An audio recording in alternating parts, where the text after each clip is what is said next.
Chaumes, le 28 septembre 2011, à 25 km de la frontière espagnole. Il est près de minuit quand les pompiers volontaires d'Aspet s'attaquent au feu qui a embrasé une 306 abandonnée en pleine nature.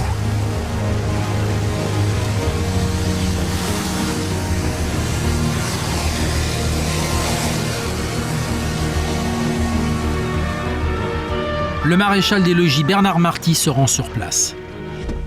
Le véhicule est stationné dans une carrière, en pleine nuit, personne autour, à part un chien qui rôde autour de la voiture.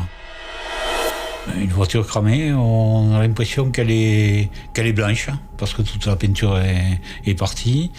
Il n'y a plus rien, plus aucun joint, tout est cramé. Il n'y a que l'armature ferraille. À part le chien que les pompiers récupèrent, pas âme qui vive. Personne dans l'habitacle, personne dans la carrière. C'est qu'en poursuivant leur investigation, en ouvrant le coffre, qu'ils ont découvert un amalgame de chair. Un amalgame, c'est un tas non identifié et qui est carbonisé en partie. Voilà. Valérie Noël est juge d'instruction au TGI de Bordeaux. On a pensé qu'il s'agissait de personnes qui auraient incendié le véhicule suite à un problème de chasse. Bon. On est dans une zone de montagne, donc tout le monde pense à un braconnier.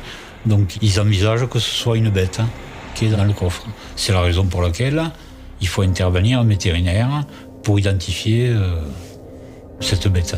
Voilà. Il dit que ça peut correspondre à un chevreuil. Voilà. La voiture est évacuée dès le lendemain pour être entreposée chez le garagiste du village.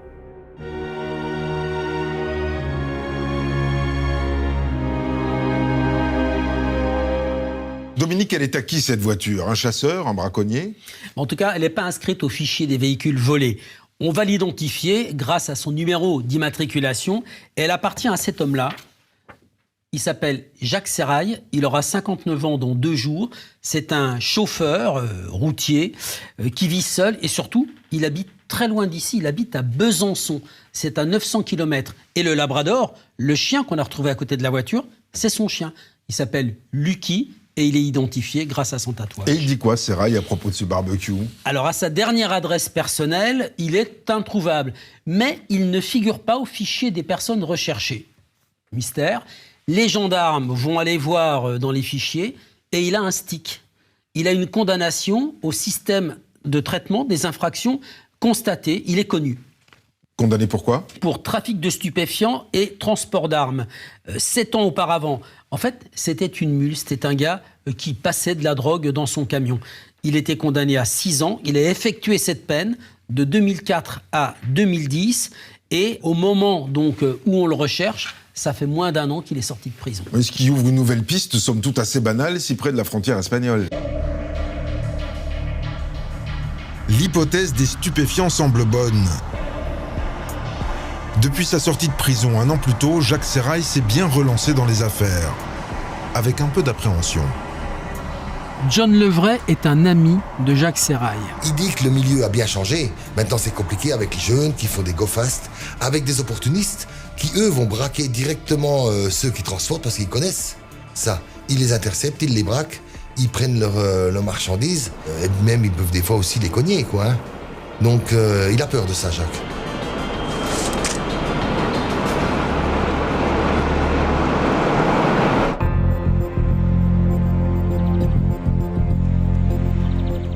Jacques Serrail reste introuvable. Et 2 jours après l'incendie, l'odeur de charogne qui se dégage de la voiture commence à agacer le garagiste, qui demande aux gendarmes d'appeler un équarrisseur. Je suis ariégeois et fils de paysan. On aurait dit l'odeur d'un cochon que l'on crame avant de le dépecer, quoi. Voilà. Mais avant de faire évacuer l'animal, les enquêteurs sollicitent un nouveau vétérinaire. Le premier n'a jeté qu'un coup d'œil rapide sur la carcasse et il ne semblait pas bien sûr de lui. Le second vétérinaire a été requis pour chercher l'identification de cet animal.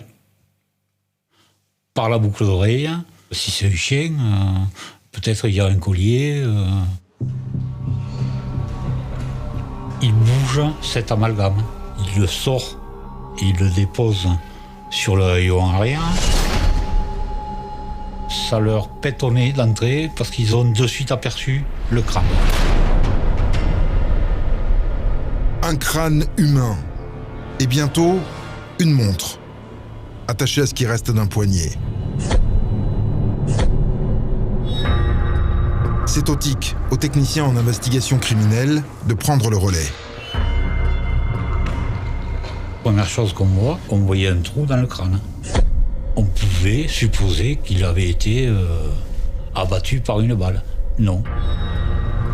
C'est le fait de la carbonisation qui a fait exploser le crâne à ce niveau-là.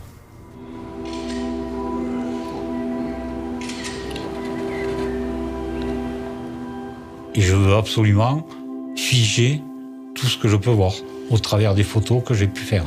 Voilà.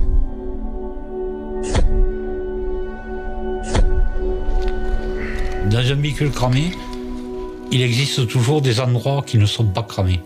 Donc c'est la raison pour laquelle on a fait un déblaiement complet du véhicule. Les TIC retrouvent un portefeuille avec 220 € brûlés et des papiers. Des papiers au nom de M. Serrail. À l'autopsie, le prélèvement d'ADN confirme l'identité du cadavre. C'est bien celui de Jacques Serrail. Et un mot frappe dans le rapport du légiste. Cuit. La plupart des organes vitaux sont carbonisés. Écoutez les explications du commandant Serge Martin, expert en balistique au laboratoire de police scientifique de Toulouse. Quand il y a une très très forte élévation de température, vous pouvez aussi avoir ce qu'on appelle des amputations thermiques. À savoir que la température est telle que bien évidemment ça fait fondre les masses musculaires, mais également ça peut briser les os. Ce qui peut aussi expliquer pourquoi, je dirais de prime abord, l'identification aurait pu être difficile. Les poumons de Jacques Serrail n'ont pas inhalé de dioxyde de carbone. L'homme est donc mort avant la carbonisation du corps. Mais pas de traces d'empoisonnement ou de toxiques.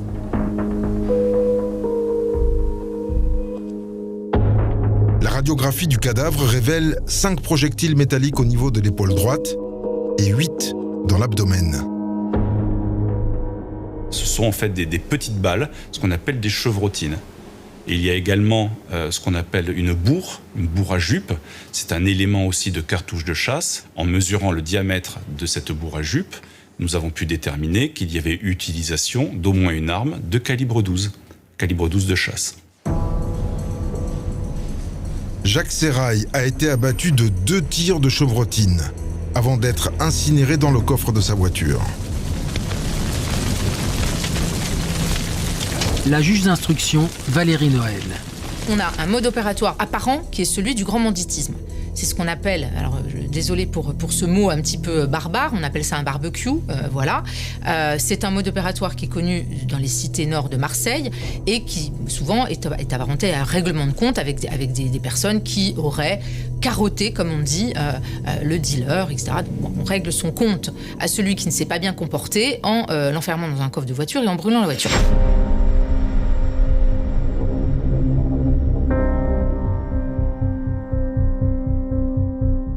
John Levray, l'ami de Jacques Serrail. Malgré ce qu'il est, malgré ce qu'il fait, ça reste quelqu'un proche, comme un membre de ma famille. Bien sûr que ça tire la larme à l'œil et en même temps, ça m'énerve. Purée, ça fait 100 fois que je te le dis. Arrête tes conneries. Range-toi. Mais non. Et voilà où ça l'a amené. Avec cette histoire de braconnier, les gendarmes ont perdu un temps précieux. La PJ de Toulouse reprend l'enquête. Qu'a fait Jacques Serrail pour se retrouver grillé à 920 km de chez lui?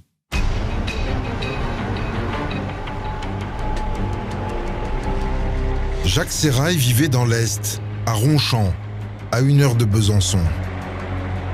Le commandant Bernard Cantarel, chef de groupe criminel au SRPJ de Toulouse, fait le voyage. La perquisition ne donne rien d'exceptionnel.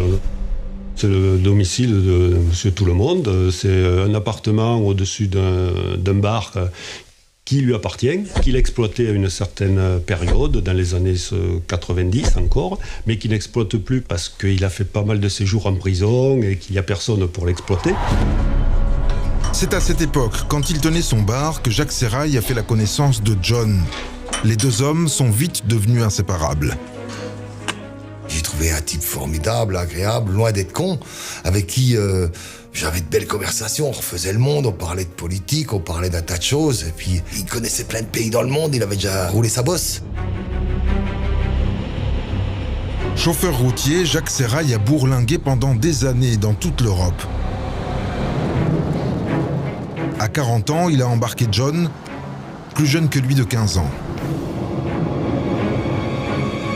Et puis ensuite, il me montre son travail. Là, je comprends ce qu'il fait. Puisque lui, son travail, c'est de transporter des kilos de cannabis. Il les charge, il va les déposer en Hollande, et puis il est payé pour faire ça. C'est ça son métier. Alors, c'est peut-être pas un métier officiel, mais c'est ça son métier. Comme un grand frère, Jacques a initié John à l'argent et aux joies faciles. Jacques, c'est le grand prince quand il a de l'argent. Il en distribue à tout le monde. Et puis, on paye jamais avec lui. On va dans des grands restaurants, on va aussi dans des clubs où il y a des filles, on fait un tas de choses. C'est tout ce qu'un pecno de Haut-Saône n'a jamais fait.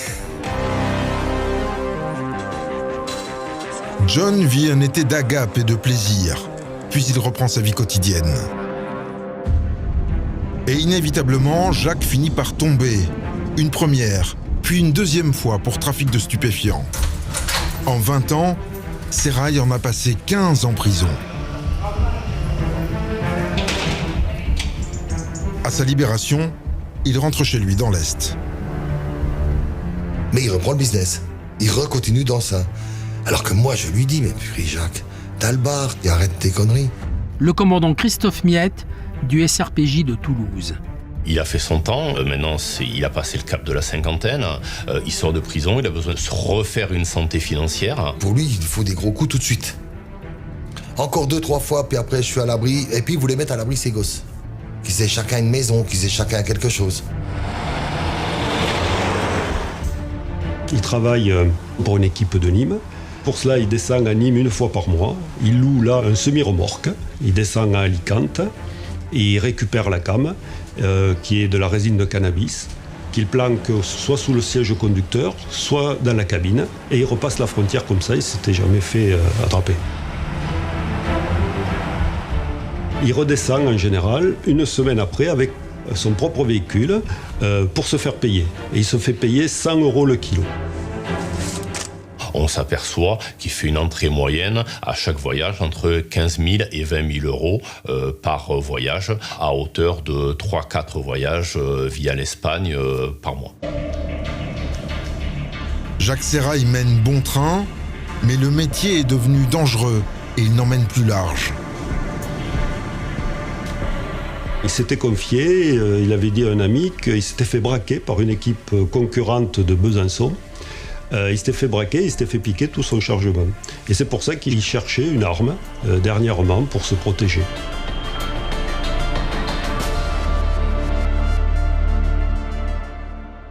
La piste du règlement de compte sur fond de stupes s'impose.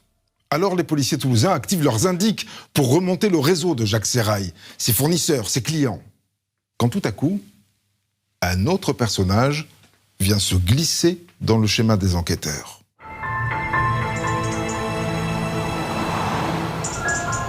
Quelques semaines avant sa mort, Jacques Sérail avait changé de discours.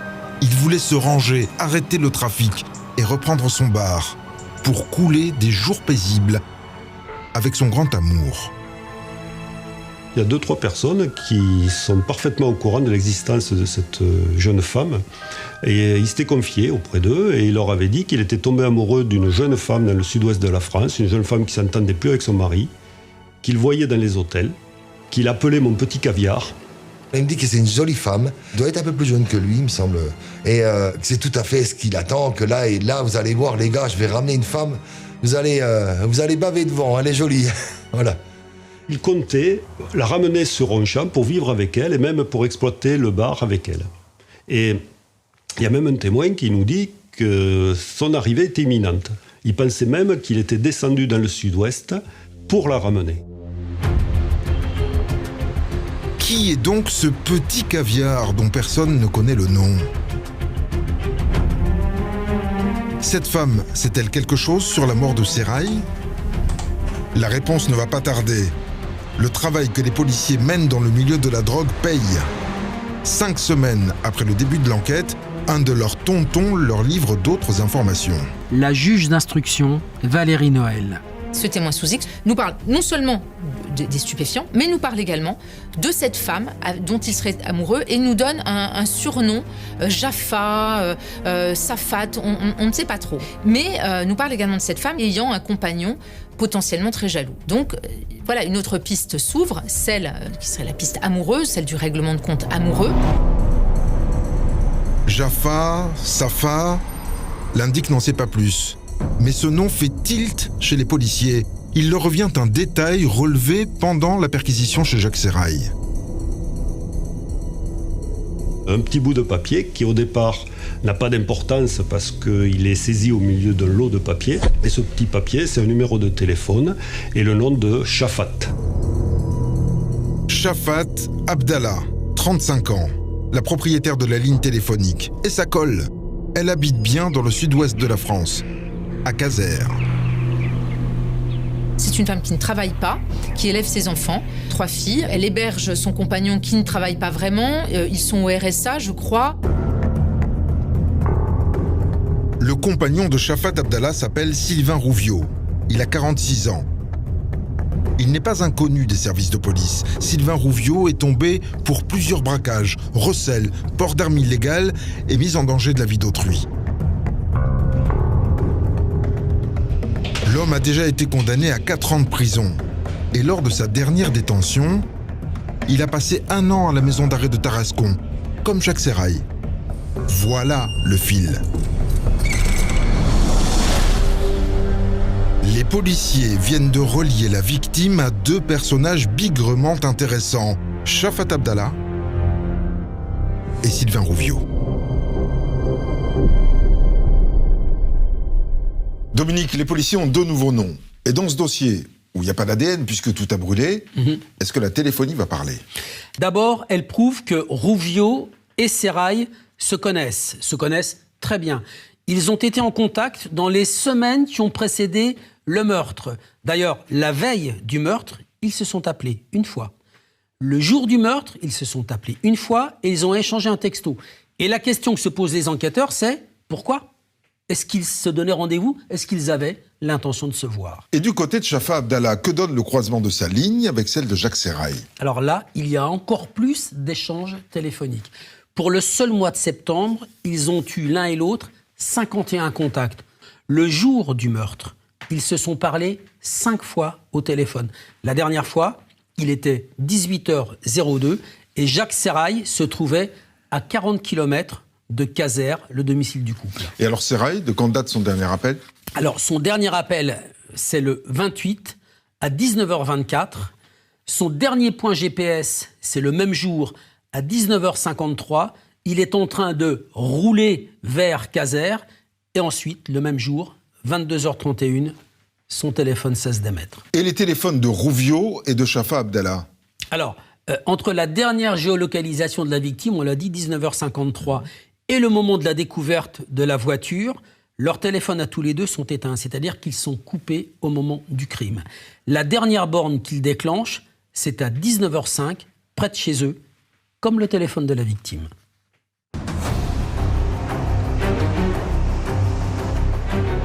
Et après le téléphone, c'est à la carte bleue de Seraï que la PJ s'intéresse. Une semaine avant sa mort, il a réservé une chambre au nom de monsieur et madame Seraï, dans un hôtel à Muret. Muret, c'est une ville qui se trouve à 20 km, 30 km au sud de Toulouse. Et lorsque l'on va sur place et que l'on demande aux responsables, il reconnaît effectivement Jacques Sérail, ils reconnaissent même le petit chien qui l'accompagnait. Quant à Madame Sérail, ils nous la décrivent comme quelqu'un qui a 35-40 ans, mince, type des îles, c'est le terme employé, mais avec une chevelure très abondante, des cheveux bruns, raides, qui descendent en dessous des épaules. Ça pourrait bien être Shafat Abdallah avec une perruque. Le petit caviar. Il y a plusieurs hypothèses qui peuvent se présenter à nous. D'abord, est-ce que c'est une affaire stup qui a mal tourné avec Rouviot qui peut s'être reconverti dans les stupes parce qu'au départ, il est plutôt dans les cambriolages. Est-ce que c'est l'affaire sentimentale qui a mal tourné avec Shafat et l'intervention de Marie Jaloux, notamment Rouviot dans ce rôle? On ne sait pas. Donc, pour en savoir un peu plus, il faut travailler sur eux. Écoute téléphonique, filature, sonorisation de leur voiture. Shafat Abdallah et Sylvain Rouviot sont maintenant sous la loupe. Ça va être de découvrir le moindre petit indice afin de connaître la personnalité au plus juste de ces personnes, peut-être leur double personnalité, également leur mimique, leurs tics, leurs défauts, leur intonation de voix quand ces personnes ont une émotion, que ce soit une émotion dans le négatif ou dans le positif, c'est-à-dire connaître la personne à 100% ou quasi 100% avant de pouvoir l'interroger pour savoir si cette personne, lorsqu'elle est en face de nous, nous raconte des sornettes ou nous dit la vérité. Et les policiers ne vont pas être déçus. Les écoutes téléphoniques ne sont pas tristes. Je te le prête, mon Sylvain. Y a pas de mal à se faire du bien. D'habitude, les écoutes téléphoniques, c'est quelque chose d'assez fastidieux pour le collègue qui s'en occupe. Là, les écoutes téléphoniques, on s'aperçoit que c'est un couple de libertins, d'échangistes. Et grâce au passage croustillant que Shafat nous réservait lorsqu'elle évoquait ses ébats érotiques avec ses amis, pour le collègue qui s'en occupait, c'était un peu moins fastidieux.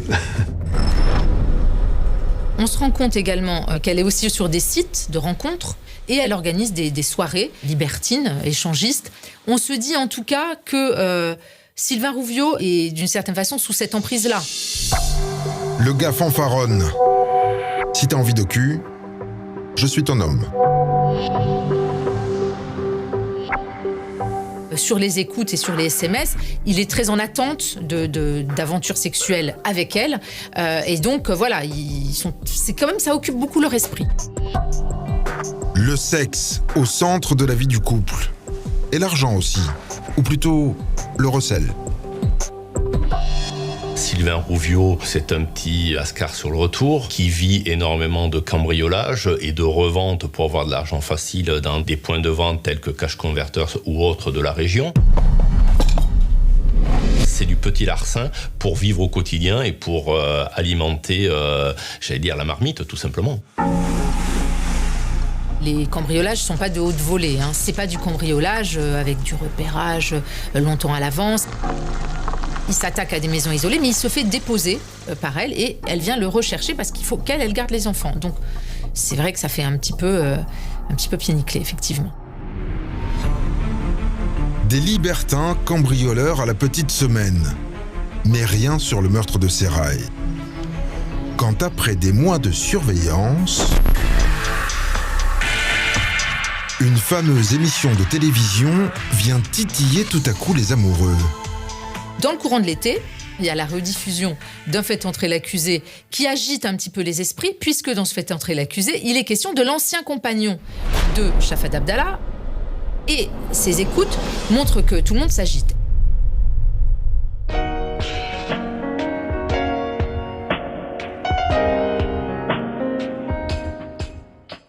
Dominique, alors pourquoi un épisode de Faites entrer l'accusé agite-t-il autant le couple ? C'est l'épisode numéro 136 de Faites entrer l'accusé, Rachid. L'affaire Serge Armand. On l'avait intitulé « L'homme qui voulait faire sa loi ». Serge Armand, c'est un entrepreneur du sud de la France. On est en 2002 et il va se débarrasser d'un rival qui s'appelle Jean-Luc Gilles. On va retrouver Jean-Luc Gilles avec 3 balles dans la tête, carbonisé dans le coffre de sa voiture. qui a été incendié. Oui, d'accord, ça ressemble vraiment étrangement à ce qui est arrivé à Jacques Sérail. Rouviot et Chaffat auraient donc pu s'en inspirer. Bien plus que ça, Rachid. Parce qu'en fait, dans l'affaire de la mort de Jean-Luc Gilles, l'un des co-accusés s'appelle Stéphane. Stéphane, il a été condamné à 12 ans de prison. Et quand il est sorti, il est tombé amoureux d'une femme. Devinez qui ? Chaffat. Et cette liaison, elle a existé moins de 2 ans avant la mort de Jacques Sérail. Alors autrement dit, soit Chaffat est allé à bonne école avec Stéphane, soit son ex est dans le coup. Oui, donc la PJ va aller poser des questions à Stéphane, mais il est rapidement mis hors de cause parce qu'il était à l'autre bout de la France. Mais il va leur donner une information énorme. Il est très pote avec Sylvain Rouviot et il connaît très bien Jacques Sérail. Pourquoi ? Parce qu'ils ont fait de la prison ensemble. Et il va leur parler de Shafa Abdallah. Il va leur dire que Shafa Abdallah, elle connaît tous les détails du dossier pour lequel il était condamné. Et puis il va leur parler d'elle. Il va leur dire qui elle est. Une femme prête à tout, une affabulatrice, une femme qui s'invente beaucoup d'histoires. D'ailleurs, elle l'a embrouillé, Stéphane. Elle lui a raconté un jour que son ex-mari se livrait à des attouchements sur leur gamine. Ils avaient 2 filles. Stéphane, en bon balèze, il est allé régler le problème. Il s'est retrouvé en garde à vue. Et il a compris, en fait, qu'elle s'était servie de lui parce que les gendarmes ont enquêté. Il n'y a jamais eu d'attouchement sur les enfants. Donc, en fait, Shafa Abdallah s'est servi de Stéphane pour régler ses comptes avec son ex-mari. Pourquoi ? Parce qu'elle voulait la garde de ses enfants. Une femme qui n'a pas froid aux yeux, c'est aussi ce que 2 autres ex de Chaffat racontent aux policiers. La juge d'instruction Valérie Noël. Et ses ex-compagnons la dépeignent tous comme étant une menthe religieuse. C'est vraiment un terme qui revient très souvent dans ce dossier quand on parle d'elle. Il semblerait aussi que ça soit toujours mal passé avec ses compagnons, c'est-à-dire que les ruptures sont toujours dramatiques, avec à chaque fois l'utilisation du nouveau compagnon pour évincer l'ancien compagnon, parfois par la violence. Le commandant Christophe Miette. On s'aperçoit que c'était une personne affabulatrice, croqueuse d'hommes, on peut dire le mot, et qui se cherche et qui a besoin de reconnaissance perpétuelle. Donc de là, ne va pas hésiter à mentir sur telle ou telle chose à son entourage, à Sylvain Rouviot ou à ses amis. C'est incroyable, elle raconte n'importe quoi en fait. Elle invente des enfants décédés, elle s'invente un jumeau décédé, enfin voilà, des choses toujours très tristes. C'est-à-dire que si quelqu'un a subi un drame, elle va souvent raconter un autre drame parce que son drame est toujours supérieur à celui des autres. C'est vrai que c'est un mode de fonctionnement qui déroute les gens et qui font qu'elle a du mal à avoir des amis sur le long terme puisqu'elle se fâche avec tout le monde à cause de ses mensonges. Maintenant qu'ils ont des billes, les enquêteurs décident de jouer un peu avec les nerfs du couple, histoire de les pousser à la faute, de les amener à parler de Sérail. En lançant des petites perches, en les convoquant et en annulant les convocations au dernier moment pour les faire réagir, on s'aperçoit que c'est un couple qui devient de plus en plus inquiet. Je monte à 15-16 de tension. Elle va pas bien, elle a des crises d'angoisse, elle s'en confie à une amie. Et lui, elle n'a pas l'air très en forme non plus. Il a l'air très tendu, très sur ses gardes. Il fait très très attention au téléphone. Je ne parle pas au téléphone, il m'écoute. Sylvain Rouviot, qui a compris le manège des policiers, appelle l'avocat qui l'a défendu lors de ses démêlés avec la justice. Leur avocat nous envoie même une lettre en nous disant que ce serait bien qu'on commence à les entendre parce que effectivement, ils sont perturbés par ça. Ils vont même jusqu'à dire dans la lettre que Chaffat est enceinte et qu'elle est en train de perdre son enfant. Sous-entendu que c'est notre faute. Mais ça, nous, on sait que c'est faux parce que aux écoutes téléphoniques, on sait que les recherches au labo sont négatives. Le couple est fébrile, mais ça ne prouve rien. À défaut de preuves, les policiers cherchent donc le mobile du crime. Et ils en tiennent peut-être un quand ils découvrent une autre vilaine habitude du couple, l'appât. Et dans le rôle-titre, Chaffat. Elle connaît ses atouts féminins, elle en use et elle en abuse vis-à-vis des gens. Beaucoup d'hommes tombent dans le panneau et se font avoir par cette personne, tout simplement. Les policiers retrouvent un notable du village avec lequel Chafat a couché plusieurs fois. Un homme marié, bien installé, qui a même fini par accepter de partager ses ébats. Une partie à 3 avec Sylvain Rouviot. Mais ce qui est intéressant, c'est qu'on se rend compte que Sylvain Rouviot l'a fait chanter ensuite, lui a demandé 500 € en échange de son silence. Le major Patrick Morez. Et d'ailleurs, Chafat l'avait appelé, lui disant « T'as intérêt à donner l'argent. Sinon, Sylvain, il va dire à ta femme et tout qu'on a eu des relations ensemble. » Donc Chafat et Rouviot s'entendaient à ce niveau-là pour raqueter. Le couple aurait-il utilisé la même ruse pour faire chanter Jacques Sérail ? Une proie facile, le pigeon idéal avec ses petits voyages pas très réglo et qui rapportaient gros. Après un an d'investigation, les policiers vont pouvoir entendre le couple libertin. Et dans cette affaire, ils n'ont pas 2, mais 4 jours de garde à vue. Parce que l'enquête a été ouverte pour trafic en bande organisée à cause du profil de trafiquant de Sérail.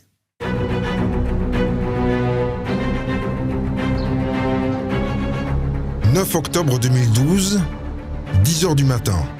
Chafat Abdallah et Sylvain Rouviot sont convoqués à l'hôtel de police de Toulouse et immédiatement placés en garde à vue.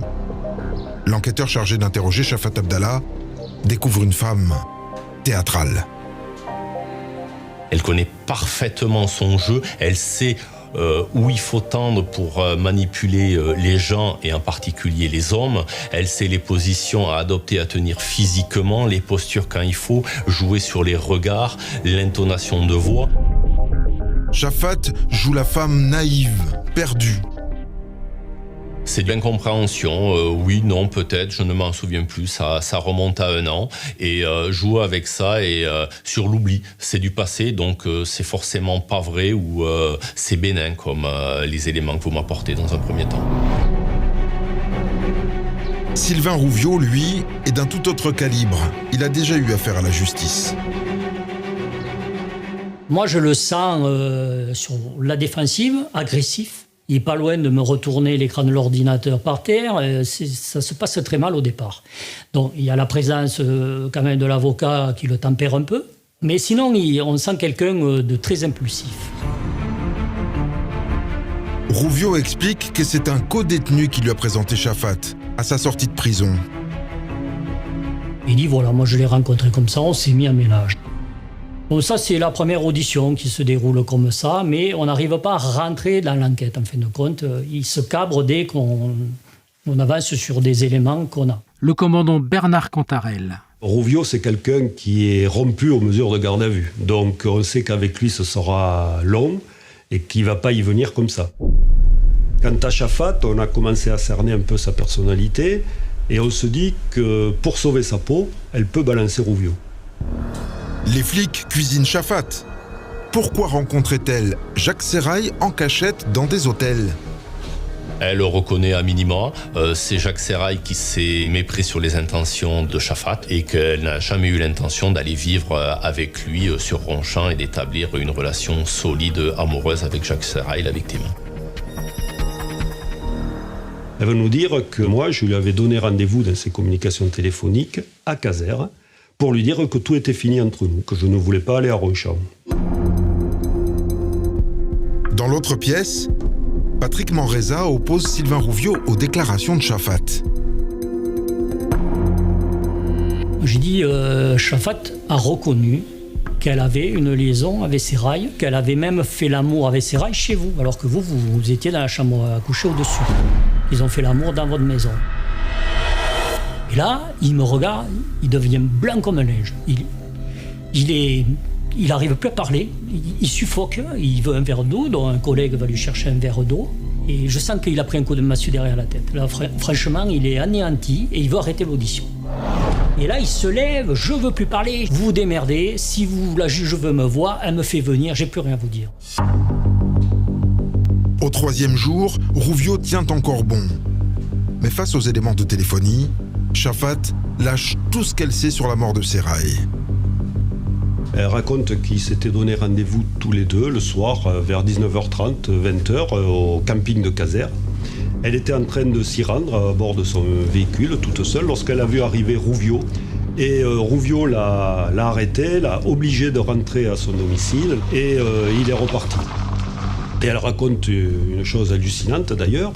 Elle dit Rouviot, il avait une casquette avec sur le devant des lettres dorées avec écrit le mot « killer ». Bon, ça, on ne l'avait jamais fait.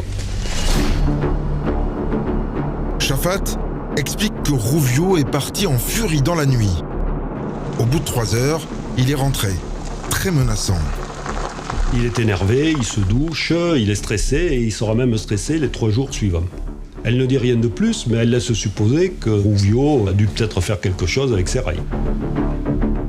Pour elle, c'est Sylvain Rouviot qui était amoureux d'elle, qui a appris la relation, qui voulait en finir. C'est un Rouviot jaloux, c'est un Rouviot excessif et violent. Et elle, aux grandes dames, c'est une victime également, au même titre que Jacques Sérail.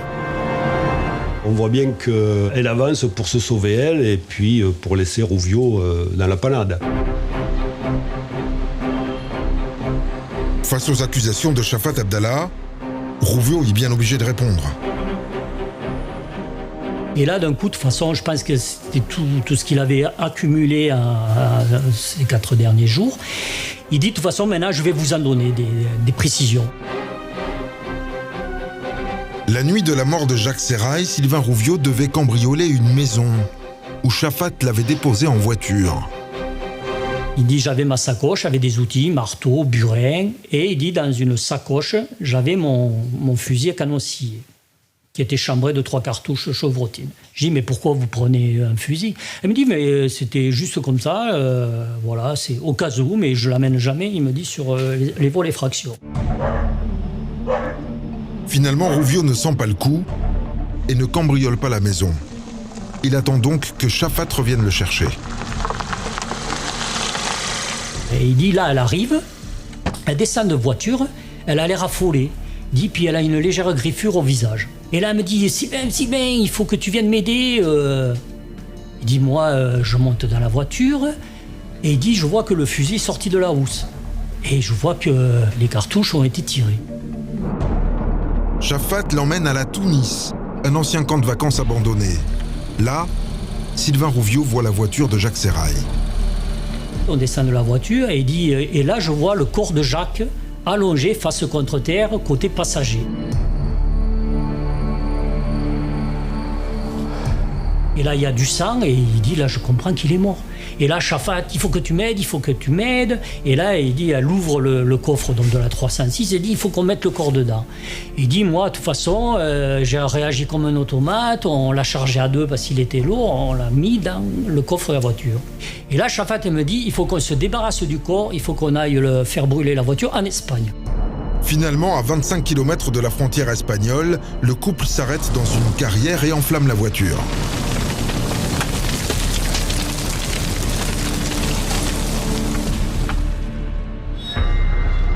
Les policiers se retrouvent avec 2 accusés dos à dos, 2 versions opposées.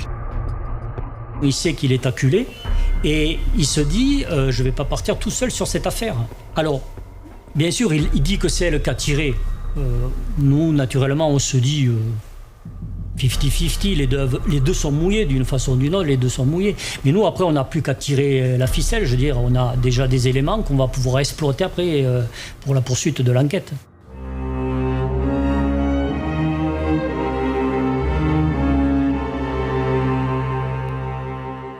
Qui dit vrai? Chafat qui soupçonne Rouviot ou Rouviot qui accuse Chafat? Sérail a-t-il été tué par un amant jaloux? Une maîtresse en panique? Ou un couple d'escrocs? Le juge a encore beaucoup de choses à démêler.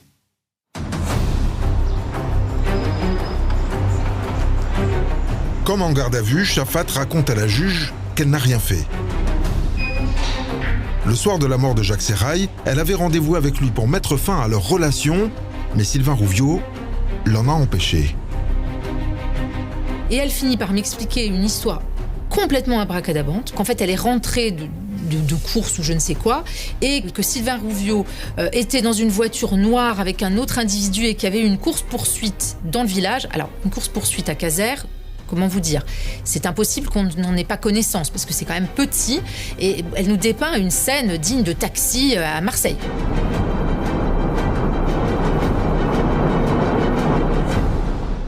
Donc je demande des précisions, et je finis par lui demander de me faire un dessin. Elle s'exécute, elle me fait une route, elle me dessine des voitures, etc. Alors, le dessin est totalement illisible, on n'y comprend rien, mais vraiment, c'est impossible ce qu'elle me raconte. La juge confronte Sylvain Rouviot à la version de Chafat. Quand je lui dis ce qu'elle raconte au sujet de cette course-poursuite, etc., il hésite entre le rire et les larmes. Enfin, pour lui, c'est n'importe quoi, ça n'a aucun sens. Et d'ailleurs, il dit très vite, mais vous savez, elle ment tout le temps, etc. Donc voilà, pour lui, c'est un mensonge de plus. Il est désabusé là aussi. Il comprend par contre très bien que là, elle essaye de lui faire porter le chapeau à lui tout seul.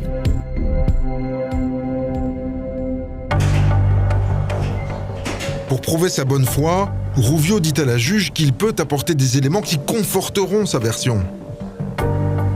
Moi, ce qui m'intéresse, c'est d'avoir l'arme. Donc, je lui dis, mais où est cette arme ? Il me dit, je l'ai lancée à tel endroit, dans la Garonne. Je lui dis, est-ce que vous êtes capable de m'y accompagner et de me montrer tout ce périple ? Oui, pas de problème.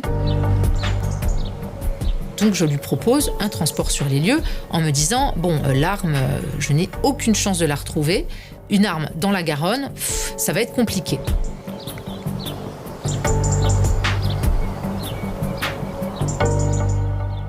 On avise un bout de bois qui est par terre, je lui tends le bout de bois et je lui dis lancez le bout de bois et vous nous dites par rapport à ce bout de bois où vous avez jeté l'arme du crime.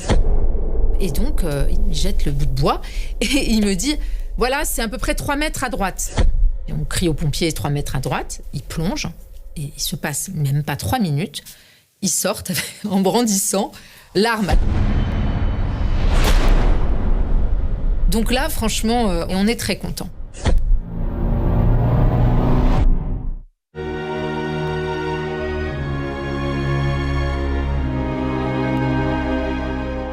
Dominique Rouviot a livré l'arme du crime aux policiers et à la juge. Il collabore. Et pour le reste, est-ce que ça tient ce que dit Rouviot ? Souvenez-vous, Rachid, Rouviot raconte que, au moment des faits, il est à Montclar-de-Comminges, en train d'envisager de cambrioler une maison. Finalement, il va renoncer. Chafat le récupère. Elle l'emmène à La Tounis, là où il y a eu les fameux tirs, et ils vont partir ensemble à Chaumes, où ils vont se débarrasser de la voiture de Jacques Sérail avec son corps à l'intérieur et ils vont l'incendier.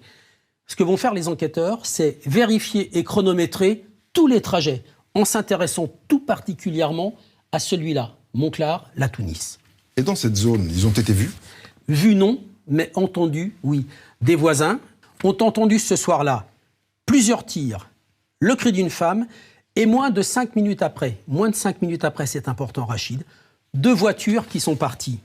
Et ça contredit la version de Rouviot. Pourquoi ? Parce que en 5 minutes, Chafat n'a pas le temps, après avoir tiré sur Jacques Sérail, d'aller chercher Rouviot au cambriolage et de revenir avec lui à La Tounis. C'est pas possible. Oui, donc Rouviot a menti et la juge en a la preuve. Sylvain Rouviot a essayé de jouer au plus fin, mais sa stratégie a pris l'eau et son avocat le met en garde. Maître Alexandre Martin. Je rencontre un homme particulièrement sympathique, un peu perdu, qui, confronté à ses premières dépositions, que je lui rappelle, se rend compte des incohérences multiples et très rapidement se met à nu et me dit qu'il veut désormais dire la vérité. Le 26 avril 2013, 6 mois après son arrestation, Sylvain Rouviot prend rendez-vous avec la juge d'instruction. Je vais lui poser une question ouverte, lui demander alors vous avez demandé à me voir, qu'est-ce que vous vouliez me dire ? Et là il commence, je me souviens, il m'a dit c'est une drôle d'histoire madame le juge. Et là il me raconte une histoire à laquelle je ne m'attends pas en fait. Il m'explique que Chafat Abdallah lui a dit que Jacques Sérail tournait autour des petites comme un prédateur sexuel, qu'il envoyait des textos bizarres à l'une de ses filles, que c'était malsain, qu'il fallait lui parler, qu'il fallait qu'il arrête ça. Et elle va finir par dire à Rouviot « Tu as fait rentrer le loup dans la bergerie ».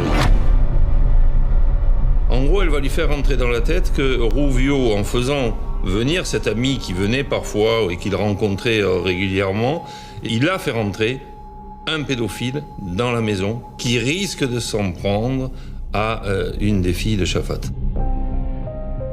Maître Emmanuelle Franck est aussi l'avocate de Sylvain Rouviot. Elle va lui dire « ça ne peut plus durer, il faut que tu fasses peur à Jacques Sérail, il faut que tu l'écartes de notre famille, il faut que tu protèges nos enfants, il faut que tu interviennes ». Et dans ce rôle un peu regonflé, il va décider de protéger la famille, de faire peur à Jacques Sérail et de lui montrer que dans le clan Rouviot, eh bien, on ne touche pas aux enfants. Et c'est dans ce contexte-là qu'il va être d'accord pour qu'un rendez-vous ait lieu avec Jacques Sérail. Selon Sylvain Rouviot, Chafat avait organisé le rendez-vous dans le camp de vacances abandonné. Il a apporté un fusil, mais seulement pour faire peur à Jacques Sérail.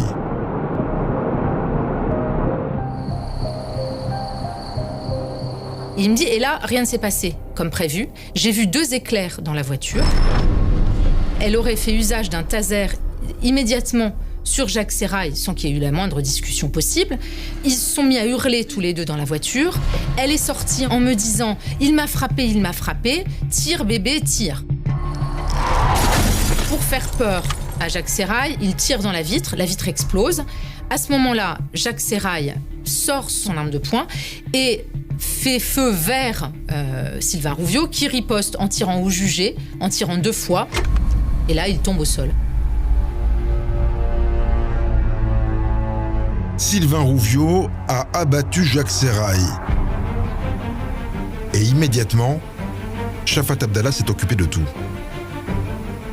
Il me dit qu'elle prend les choses en main. Elle me fait signe de saisir les pieds de Jacques Sérail. Elle soulève de l'autre côté au niveau des épaules et on fait basculer le corps dans le coffre.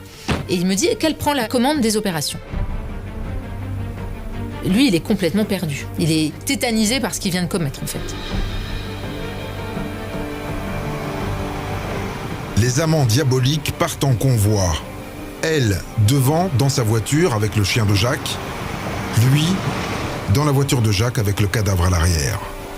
Pour lui, c'est très difficile d'avoir son ami, parce que finalement c'était un ami, Jacques Sérail, dans ce coffre. Et il parle de l'odeur. Il dit, mais cette odeur, j'en pouvais plus. Je savais pas où elle voulait aller. Et qu'à un moment donné, il en peut plus, il est mal. Donc il décide de s'arrêter coûte que coûte, il veut plus la suivre. Il la double et il va dans un chemin qui s'avère être le chemin d'une carrière. Et c'est sur ce lieu-là que le corps va être incendié dans la voiture.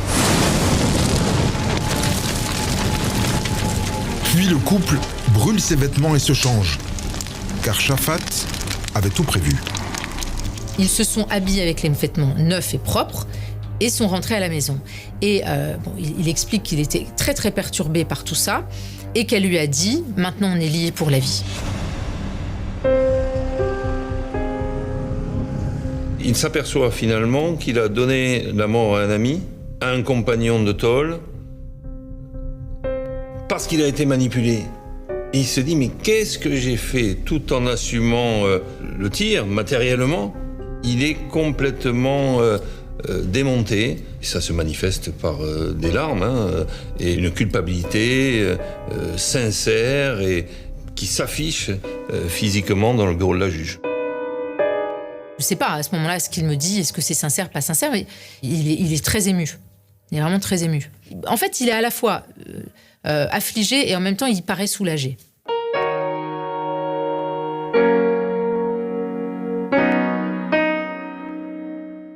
Dominique, comment réagit Chafat Abdallah face à cette nouvelle version de Rouviot ? Elle est interrogée 3 mois après son ex-compagnon par le juge. Elle aussi, elle change de version. Alors voilà ce qu'elle raconte. Elle raconte qu'elle est allée retrouver Jacques Sérail sur le parking. Il voulait lui parler.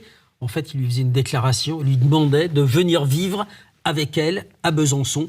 Elle était en train de l'écouter et d'un seul coup, Sylvain Rouviot a déboulé sur le parking.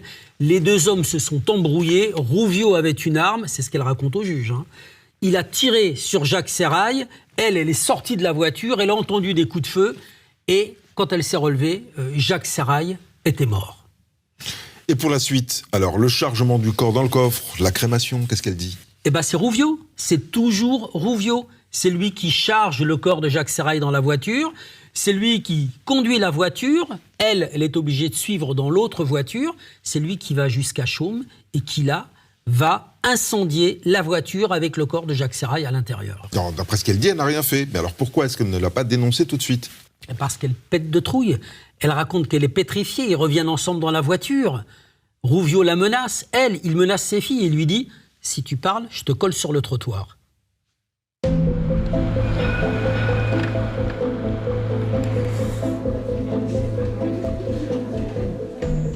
Je ne compte plus les versions de Shafat Abdallah. C'est un peu un regret pour moi de ne pas avoir réussi à rentrer en contact avec elle pour qu'elle me dise les choses. Parce que je suis sûre qu'elle aurait pu me dire des choses intéressantes qui auraient pu être à décharge pour elle. Maître Michael Malka-Seban, l'avocat de Shafat Abdallah, est en position délicate. Moi, ma préoccupation, c'est qu'elle soit crédible. Et elle ne l'est pas. Et plus on va avancer dans la procédure d'instruction, et moins elle va l'être, puisqu'elle se contredit. Et ça, c'est jamais bon en matière de justice. Je me souviens d'une anecdote à propos du fait qu'il s'était entièrement changé. Quand je lui dis, Monsieur Rouviot indique que vous aviez prévu des vêtements de rechange. Elle me dit, non, c'est faux, il n'y avait pas de vêtements. Effectivement, on a brûlé des vêtements sur une route, mais on est rentré en sous-vêtements. C'était pas crédible, surtout que ses enfants étaient encore réveillés. Si on avait vu maman rentrer en culotte, les enfants auraient probablement relevé que quelque chose n'allait pas. Et la fois d'après, elle me dit qu'en fait, elle avait toujours des vêtements de rechange dans la voiture. Encore une autre version, et qui en fait donne d'elle une image catastrophique. Shafat renvoie une image de femme diabolique. Mais pour son avocat, c'est une menteuse pathologique. En général, quand quelqu'un ment devant la justice, on lui dit « mais si vous mentez, c'est que vous êtes coupable, forcément ». Mais là, il y a une autre explication. C'est juste qu'elle a une personnalité qui fait qu'elle a besoin de mentir. Les psys ont donné différentes explications concernant la personnalité de Shafat Abdallah et certains évoquent notamment le fait qu'elle a besoin de se créer une vie un peu romanesque, une vie un peu tumultueuse, une vie, que ce soit Emma Bovary avec Flaubert ou Bachung avec Madame Rêve, on a des fois ce genre de personnalité. Moi, je ne sais pas si c'est ça, puisqu'elle ne me dit rien. Si vraiment elle mentait dans un but utilitaire pour essayer justement de se soustraire à la justice et à ses responsabilités, elle mentirait mieux. Depuis son enfance, Shafat Abdallah est une gamine à part, réfugiée dans un monde imaginaire. Sa sœur témoigne sous anonymat. Shafa est la quatrième d'une fratrie de 5 filles. Donc nous sommes toutes nées aux Comores, dans l'océan Indien. Elle était souvent à l'écart. Donc c'est devenu une enfant très très timide, réservée, solitaire. Après, elle jouait beaucoup à s'inventer des rôles pour pouvoir en fait s'imaginer des amis. On l'appelait poteau quand elle était adolescente. Pourquoi ? Parce qu'elle parlait à un poteau. Elle pouvait rester des heures en conversation avec un poteau. On sentait qu'il y avait des moments où elle avait l'air triste, d'autres où elle rigolait. En fait, elle était dans son monde tout simplement. Elle passait son temps à se faire en fait à cette vie, on va dire, qu'elle voudrait avoir. Et ça n'a interrogé personne. Elle était dans un environnement familial où, effectivement, on va pas voir un psychiatre ou un psychologue. On se pose pas de questions. On l'a laissée pousser comme ça, peut-être en se disant qu'elle était jolie fille et que du coup, elle s'en sortirait. En réalité, elle a évidemment des carences affectives, éducatives et des troubles psychologiques. Ça, c'est certain. Enfant repliée sur elle-même, Shafat devient une adolescente complexée par son physique. Elle était grande et très très mince, on va dire maigrichonne et toute plate. Mais elle le vit très mal, son physique, elle se trouvait pas jolie. Elle s'est dit, on verra plus tard, peut-être quand je serai maman, j'aurai ceci, j'aurai cela. Après son BEP couture à 18 ans, Shafat s'installe avec son petit ami. Après la naissance de ses 2 filles, elle se sépare du papa et décide de prendre soin d'elle. Elle décide de faire appel à un chirurgien plasticien pour se faire refaire la poitrine. Eh bien, à ce moment-là, elle reprend confiance en elle. Elle le dit clairement qu'en fait, elle se sent femme. Et là, elle va devenir effectivement séductrice. C'est-à-dire qu'elle est sûre qu'elle plaît. Donc, elle va mettre, on va dire, cet atout en valeur sans être vulgaire parce qu'elle se plaît et qu'elle est contente. Et là, eh bien, elle devient une femme qui sait ce qu'elle veut. Elle gagne en confiance. Shafat rencontre des hommes avec lesquels elle connaît des relations plus ou moins sérieuses, jusqu'à son idylle avec Sylvain Rouviot. Dès qu'elle s'est installée avec Sylvain, elle a complètement changé. On n'a pas eu de sonnette d'alarme, mais c'était pas elle, quoi. C'était pas elle, c'était plus du tout elle. Donc là, elle partait dans des... voilà, c'était à la débrouille. En fait, on savait pas de quoi elle vivait. La sœur de Shafat sent bien que quelque chose ne va pas, jusqu'à cet appel d'octobre 2012, où elle apprend que Shafat est en prison pour le meurtre de Jacques Sérail. Dans ma tête, je me suis dit, l'accusé c'était le compagnon, eh bien, voilà, je n'arrivais pas et je pense que j'avais pas non plus envie à ce moment-là de me poser la question sur sa position à elle dans l'histoire, parce que je me suis dit, elle en est incapable.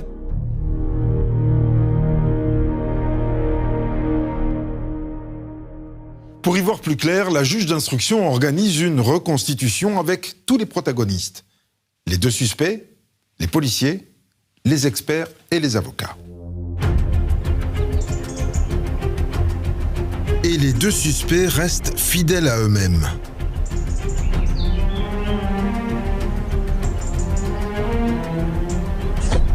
La reconstitution, moi je m'en souviens, elle commence mal parce que Shafat fait un malaise. J'observe les gens qui sont autour de nous et c'est malheureux, mais je vois des sourires se dessiner. Voilà, on se dit encore, voilà, la manipulatrice, elle veut nous apitoyer, etc. On aura une personne avec une personnalité histrionique, du rire aux larmes, des cris, au chuchotement, au malaise vagal, enfin un grand cinéma. Le commandant Serge Martin est présent lors de cette reconstitution. Dans la version de Madame Abdallah, en fait, elle a entendu, mais elle n'a rien vu. Et elle n'a pas participé à mettre le corps dans le coffre. Donc c'est une version, je dirais, qui est assez en retrait de l'action. Le major Patrick Morez. Moi, je suis chargé donc de faire le rôle de Sylvain Rouviot. C'est impossible de prendre comme ça quelqu'un de cette corpulence tout seul pour le mettre dans le coffre d'une voiture. Au départ, les avocats disent aussi si c'est possible, et non, on s'apercevra qu'il faut être à 2 vraiment pour charger le corps dans la voiture. Et Shafat Abdallah dit qu'elle a pris la tête du convoi pour aller se débarrasser du corps sous la menace de Sylvain Rouviot. La juge Valérie Noël tente d'obtenir des réponses. Si vous êtes devant et que vous suivez les directives de M. Rouviot, comment il fait pour vous donner des directives? Et là, elle me dit, par téléphone, bien évidemment. Il n'arrêtait pas de m'appeler ou de m'envoyer des textos pour me dire d'aller à tel ou tel endroit. Et là, je lui dis, mais madame, les téléphones étaient coupés. Et là, elle panique complètement. Elle regarde son avocat, elle dit, mais maître, dites-lui, c'est pas vrai, il me téléphonait. Et son avocat dit, non, madame, les téléphones étaient coupés. Même ses avocats qui ont essayé de tout faire pour la défendre étaient en difficulté parce qu'elle disait des choses qui étaient complètement fausses, quoi. Sylvain Rouviot, lui, s'en tient à la version qu'il a donnée à la juge lors de ses aveux. Celle d'une correction qu'il voulait donner à Sérail et d'une Shafat qui est sortie en hurlant de la voiture, poursuivie par son amant.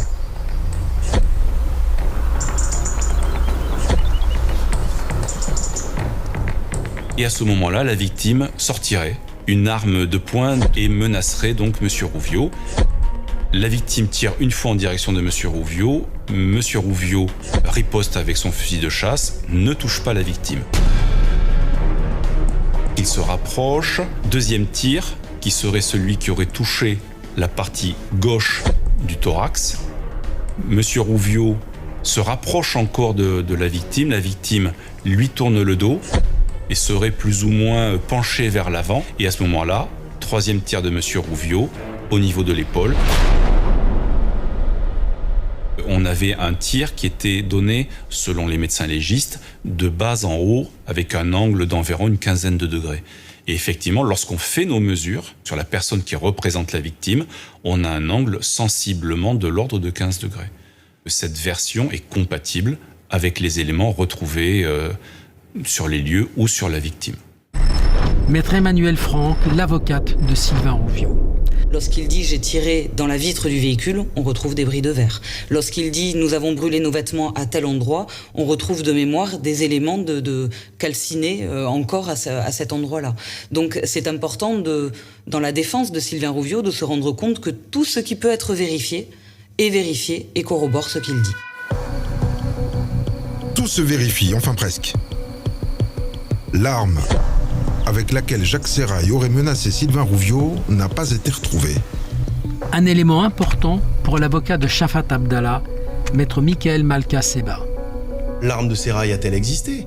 Parce qu'on sait très bien que pour lui, c'est le mobile. Il tire parce qu'on lui tire dessus. Finalement, il est dans une position de défense. Mais ça, c'est assez classique quand on veut édulcorer sa responsabilité. On dit, mais je me suis défendu, c'est pas un meurtre, j'avais pas de volonté de tuer, on me tire dessus, j'ai pas eu le choix, j'ai eu peur, j'ai tiré. Mais on n'a jamais retrouvé l'arme de Sérail. Alors c'est vrai qu'il y a des témoins qui disent qu'il était souvent armé. Est-ce que c'est suffisant? Moi, je m'interroge. On aurait pu retrouver cette arme comme on a retrouvé l'arme du crime.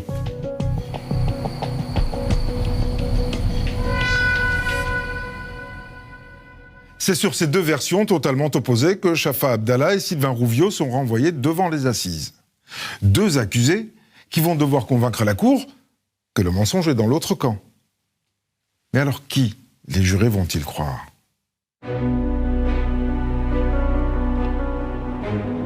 Le procès débute le 11 janvier 2016 devant la cour d'assises de Gironde, à Bordeaux.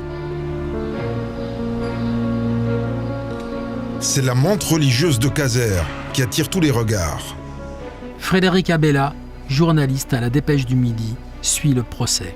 C'est une femme qui a perdu un petit peu tous ses attraits, forcément. Hein. C'est un petit peu fanée, elle est sous le coup de quelques mois de prison, de détention provisoire déjà. Hein. Donc c'est une femme qui est tout à fait différente. Hein. Le décolleté et la poitrine opulente ont été remplacés par un col roulé, sombre, et par-dessus une croix. L'un de ses avocats, maître Édouard Martial, est décontenancé. Ça, je ne l'avais pas anticipé. Et donc, à la première suspension d'audience, je m'en souviens comme si c'était hier, je viens la voir et je lui dis, mais madame, vous espérez impressionner qui? Pourquoi ne pas rester naturel? Dans ce procès, on avait dit que vous deviez être naturel. Et moi, j'ai confiance en vous et je vais vous suivre sur ce terrain-là. Elle me dit, maître, j'ai rencontré la foi.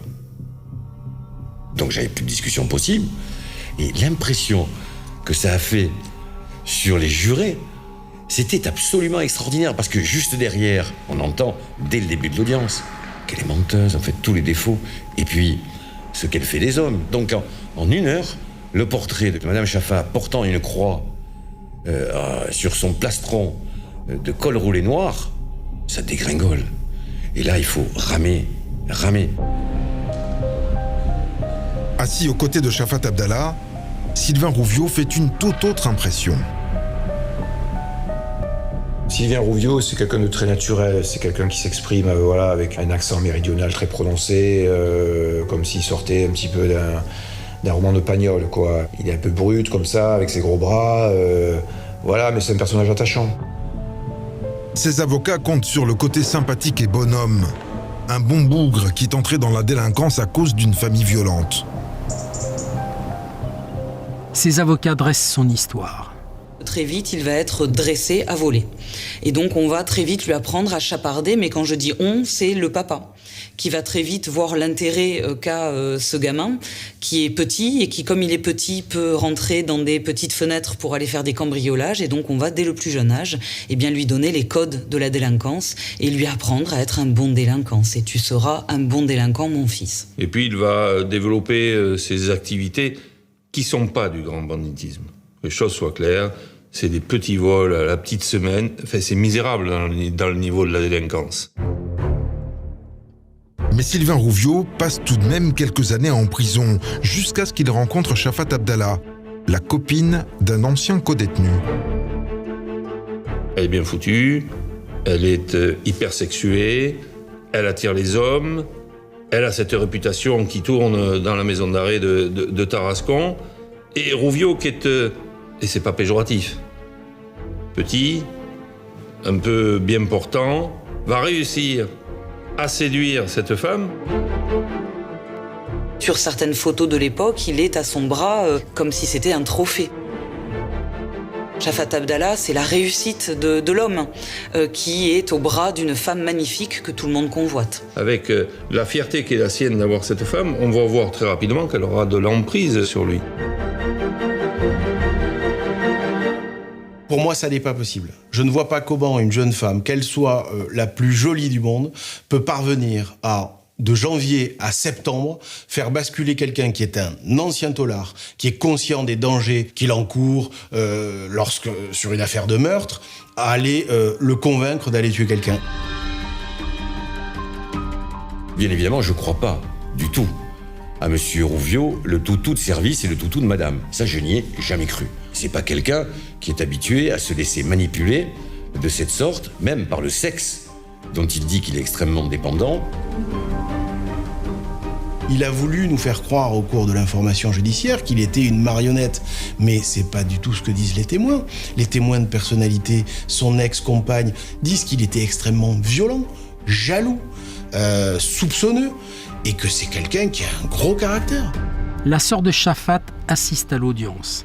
En gros, le portrait qui était exposé, c'était, voilà, elle c'est la séductrice, la manipulatrice, la diabolique, celle qui a commandité. Et lui, le pauvre gentil qui était manipulé, qui a fait ça par amour, limite, et puis voulait faire peur. Il était pour rien. Il était pour rien, mais bon sang, il a quand même tiré à 2 reprises. C'est dur à entendre. Les avocats de Shafat Abdallah font tout pour démontrer que leur cliente dit vrai, qu'elle n'a jamais fomenté ce crime. La mort de Jacques Sérail, c'est un coup de sang de Sylvain Rouviot.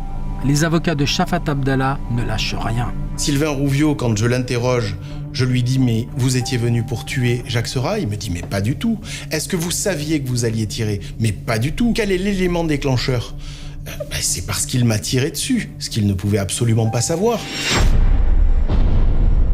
Donc il reconnaît que lui-même ne savait pas qu'il allait tuer Jacques Sérail ce soir-là, et on nous dit, en tant que vérité judiciaire, que Shafa, elle, le savait. Elle le savait comment? Elle a un pouvoir divinatoire. Vous voyez, là c'est la limite du raisonnement. C'est-à-dire qu'on a tellement mystifié le personnage qu'on lui en prête des dons divinatoires presque surnaturels. Comment elle pouvait savoir ce que l'auteur principal lui-même ne savait pas? Ça ne tient pas sur le plan du bon sens et sur le plan juridique. Après 4 jours d'audience, l'avocat général ne fait pas de distinction entre les 2 ex-amants. Pour lui, ils sont tous les 2 complices de la mort de Sérail. Elle a tendu le guet-apens, il a tiré. Et il demande 20 ans chacun. Du côté des 2 équipes de défense, chaque camp va donc ferrailler dur pour sauver son client. Celle de Sylvain Rouviot martèle évidemment que c'est Shafat Abdallah qui a tout organisé.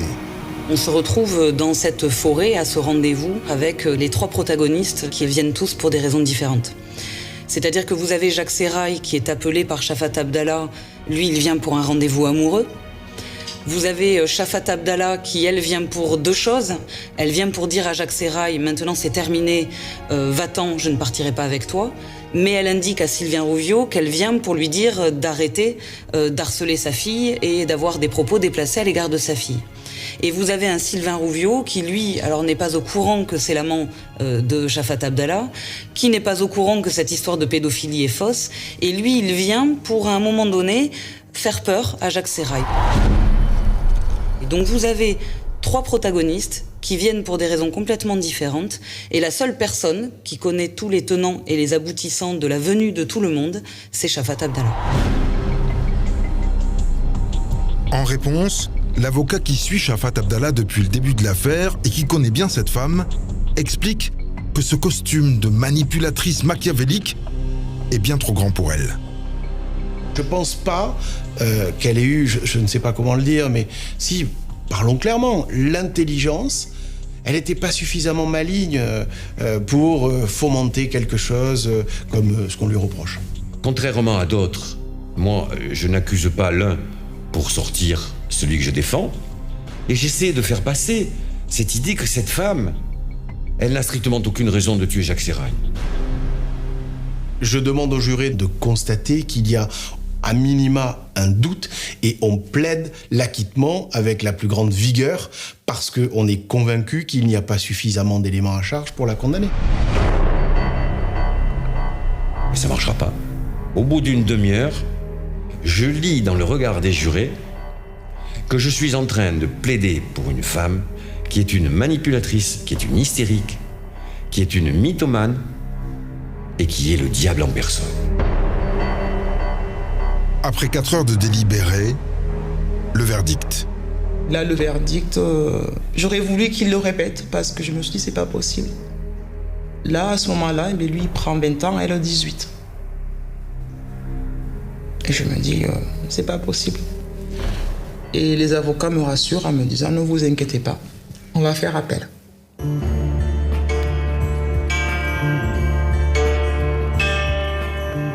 Un an plus tard, Shafa Abdallah et Sylvain Rouviot sont donc rejugés par la Cour d'appel de Charente. Shafa Abdallah est condamné à la même peine, 18 ans, mais Sylvain Rouviot prend 2 ans de moins, 18 ans, comme elle.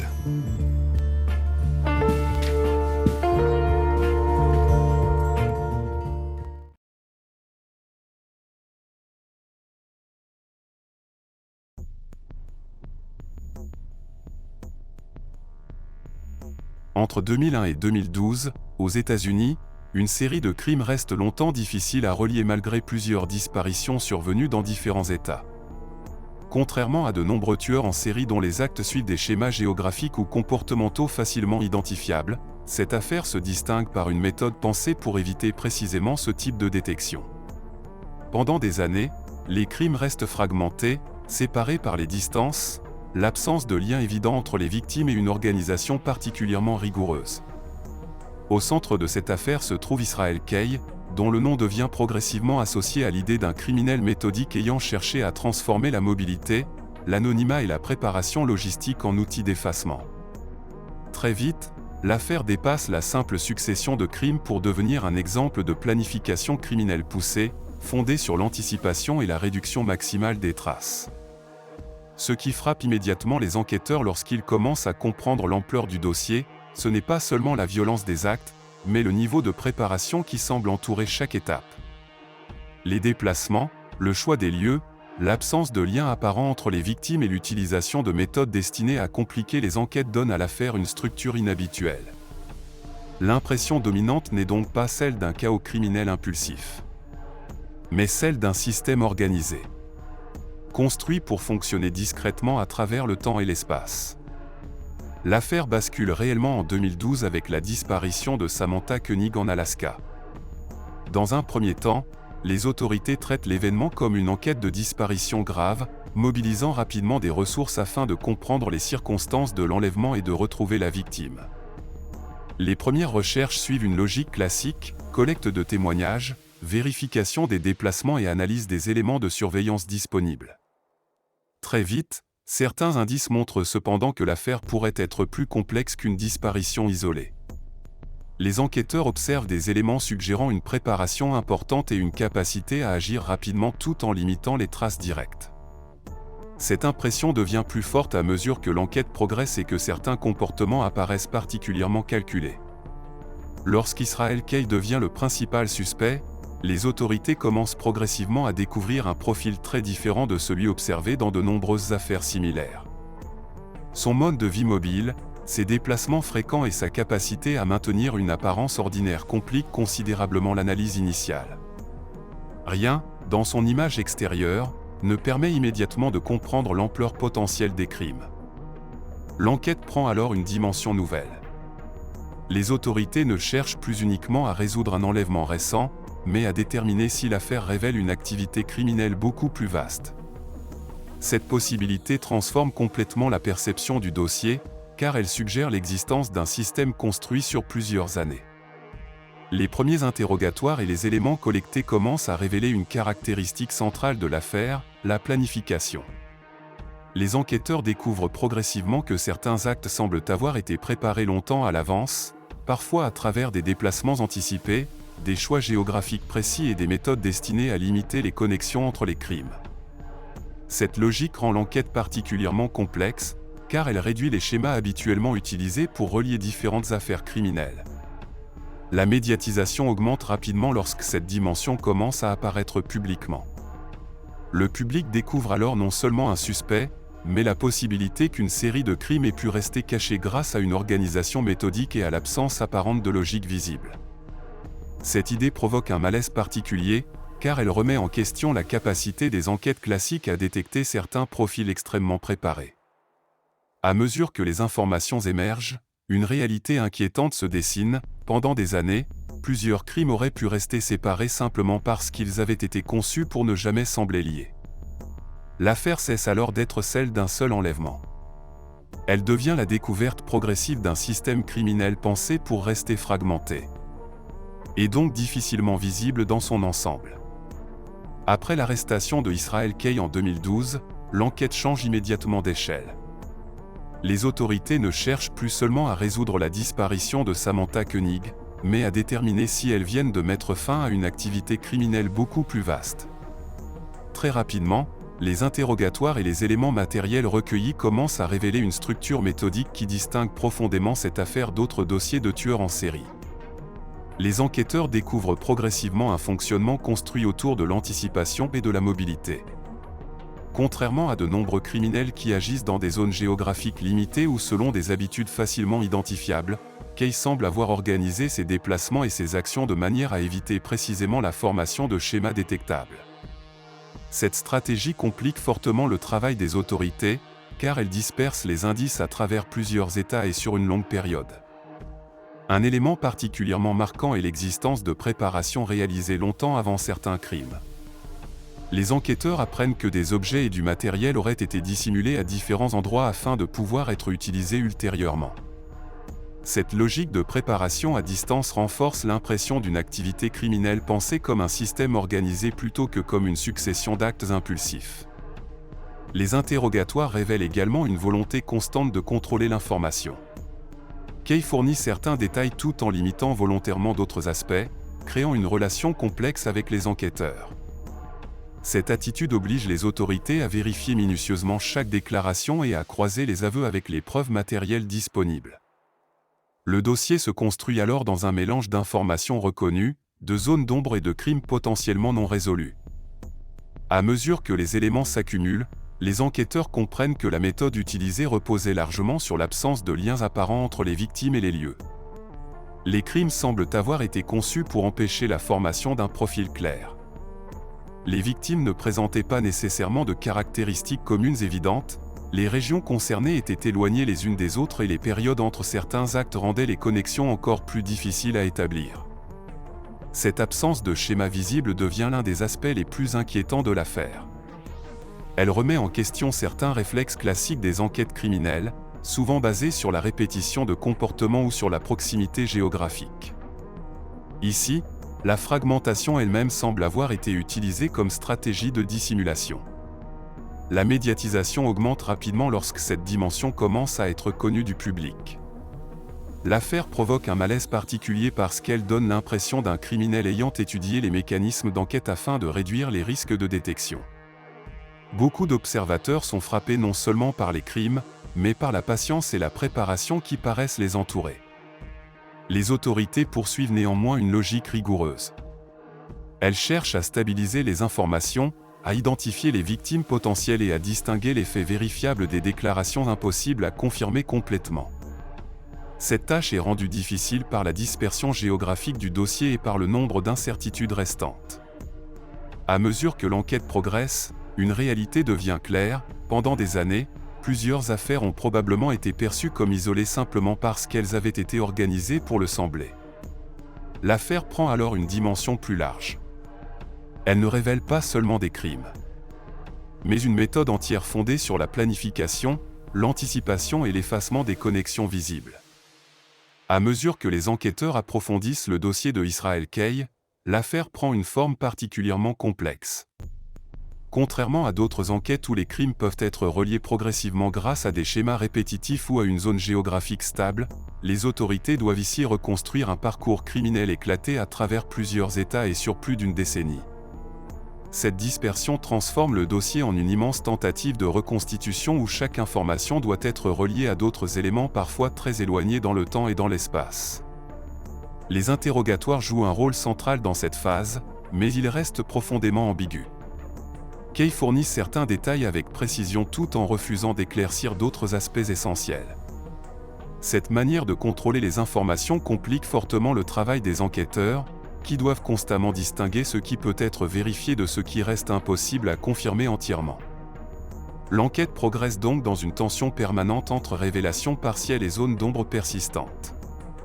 Les autorités commencent néanmoins à identifier une logique générale derrière les déplacements et les méthodes utilisées. Les voyages fréquents, l'utilisation de moyens destinés à limiter les traces et l'absence de relations directes avec les victimes apparaissent progressivement comme des éléments cohérents d'une stratégie globale.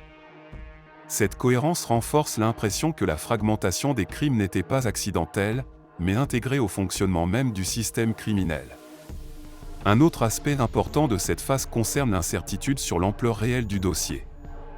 Les enquêteurs soupçonnent rapidement que le nombre exact de victimes pourrait ne jamais être établi avec certitude. Certaines disparitions anciennes restent difficiles à relier matériellement, tandis que d'autres pistes demeurent incomplètes faute de preuves suffisantes. Cette impossibilité d'obtenir une reconstruction totalement définitive devient l'une des caractéristiques les plus troublantes de l'affaire.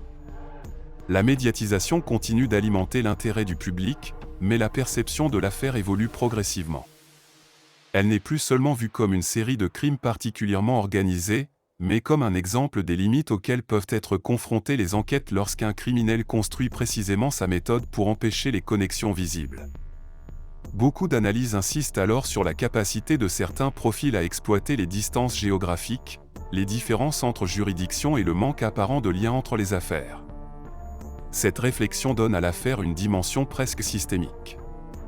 Les crimes ne semblent pas seulement avoir été cachés par discrétion ou hasard, mais par une compréhension pratique des mécanismes de détection eux-mêmes. Cette idée provoque un malaise durable, car elle suggère qu'une planification suffisamment rigoureuse peut fragmenter la perception des enquêtes au point de retarder considérablement leur regroupement. Les autorités poursuivent pourtant leur travail méthodiquement. Chaque déplacement, chaque transaction et chaque élément matériel potentiel est analysé afin de compléter autant que possible la chronologie globale. Mais plus le dossier avance, plus une réalité s'impose, certaines parties de l'histoire resteront probablement incomplètes. Cette absence de certitude totale distingue profondément l'affaire d'autres dossiers criminels majeurs. Même après l'arrestation et les aveux partiels, une portion du récit demeure inaccessible, dispersée entre différentes régions, différentes périodes et des crimes parfois impossibles à relier de manière définitive. Ainsi, l'enquête ne révèle pas seulement un tueur organisé. Elle révèle aussi la difficulté de reconstruire entièrement une série de crimes pensés dès le départ pour rester morcelés. Comme si la méthode elle-même avait été conçue pour survivre à l'enquête. Alors que les enquêteurs poursuivent la reconstruction du dossier concernant Israel Kay, l'affaire prend une direction inhabituelle qui va profondément marquer sa perception publique et judiciaire. Contrairement à de nombreux grands dossiers criminels où le procès devient le moment central de clarification et de confrontation des faits, cette affaire reste partiellement inachevée sur le plan judiciaire. Cette absence de conclusion complète contribue fortement au caractère troublant du dossier. Les autorités continuent de travailler à partir des aveux partiels, des preuves matérielles et des déplacements identifiés afin d'établir le plus précisément possible l'étendue des crimes. Cependant, une grande partie de l'enquête repose encore sur des informations fragmentaires. Certaines affaires potentielles ne disposent pas de preuves suffisantes pour être définitivement reliées au dossier, tandis que d'autres restent à l'état d'hypothèses solides mais incomplètes. Cette situation crée une structure inhabituelle où les enquêteurs possèdent la conviction qu'une activité criminelle plus vaste existe, sans pouvoir toujours la reconstruire entièrement.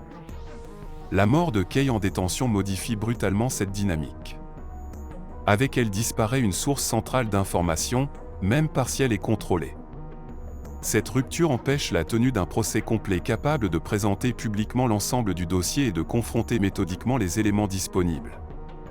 L'affaire reste alors figée dans une forme d'inachèvement qui nourrit durablement les interrogations.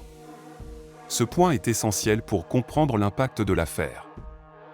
Dans de nombreux procès criminels, la procédure judiciaire permet de transformer progressivement des fragments d'enquête en une narration officielle structurée. Ici, cette étape reste incomplète. Les autorités possèdent des éléments importants, mais certaines parties du récit demeurent définitivement obscures. La médiatisation amplifie encore cette impression. Les analyses et les documentaires reviennent régulièrement sur les zones d'ombre du dossier, le nombre exact de victimes, les crimes potentiellement non identifiés et l'étendue réelle des déplacements liés aux activités criminelles. Cette absence de réponse définitive transforme l'affaire en objet de fascination durable, précisément parce qu'elle ne peut jamais être totalement refermée. Un autre aspect marquant reste la logique méthodique attribuée à Kay. Les enquêteurs et les observateurs soulignent régulièrement le caractère organisé de ces déplacements, la préparation anticipée et la volonté apparente d'éviter les schémas détectables.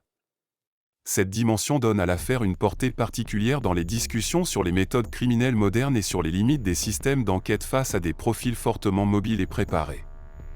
L'affaire devient alors plus qu'un simple dossier de tueur en série.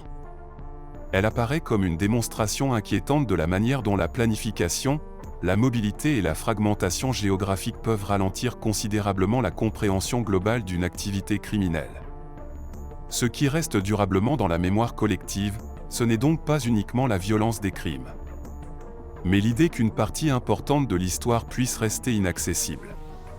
Comme si le système construit pour dissimuler les actes avait continué à fonctionner même après l'arrestation. Et c'est précisément cette absence de conclusion totale qui va prolonger l'impact de l'affaire bien au-delà de l'enquête elle-même. Après la fin brutale de la procédure concernant Israel Kay, l'affaire conserve une place particulière dans l'histoire criminelle américaine. Contrairement à de nombreux dossiers où le procès permet d'établir une chronologie définitive et une compréhension relativement stable des faits, celui-ci reste entouré d'incertitudes persistantes. Cette absence de résolution complète devient l'un des éléments centraux de sa mémoire collective. Les autorités disposent d'aveux partiels, de preuves matérielles importantes et d'une structure générale cohérente concernant certains crimes.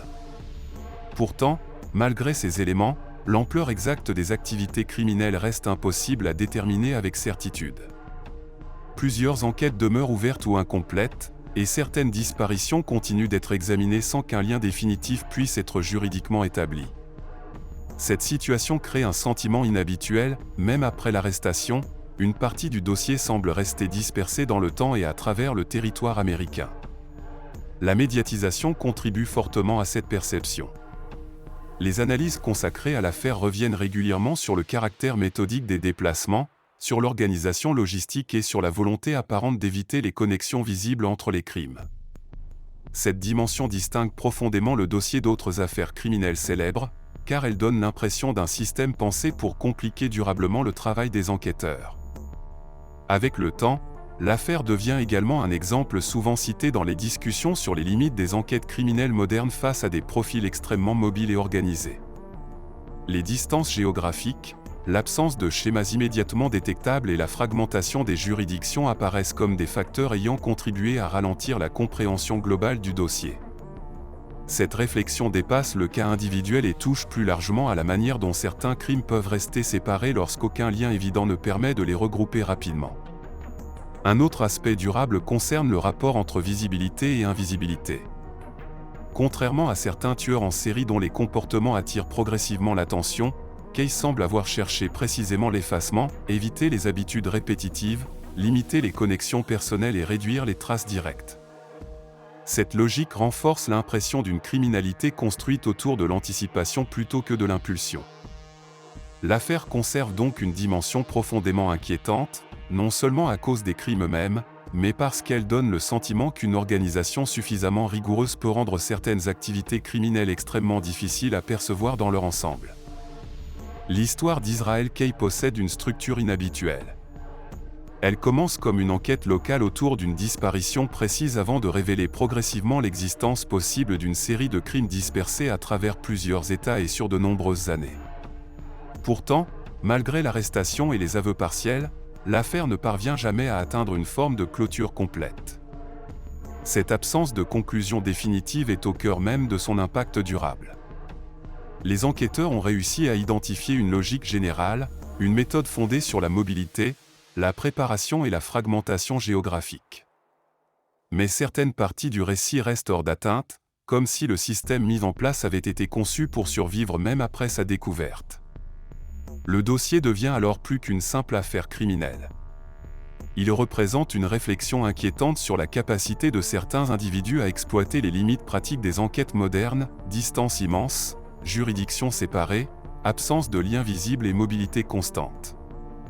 Dans ce contexte, chaque crime peut apparaître isolé, empêchant pendant longtemps la perception d'un ensemble cohérent. Ce qui trouble profondément dans cette affaire, ce n'est pas seulement la violence des actes commis. C'est l'idée qu'ils aient pu rester fragmentés pendant si longtemps. Comme si chaque distance géographique avait servi à effacer un peu plus la possibilité de voir le tableau complet. La justice a identifié un responsable et mis fin à une activité criminelle importante.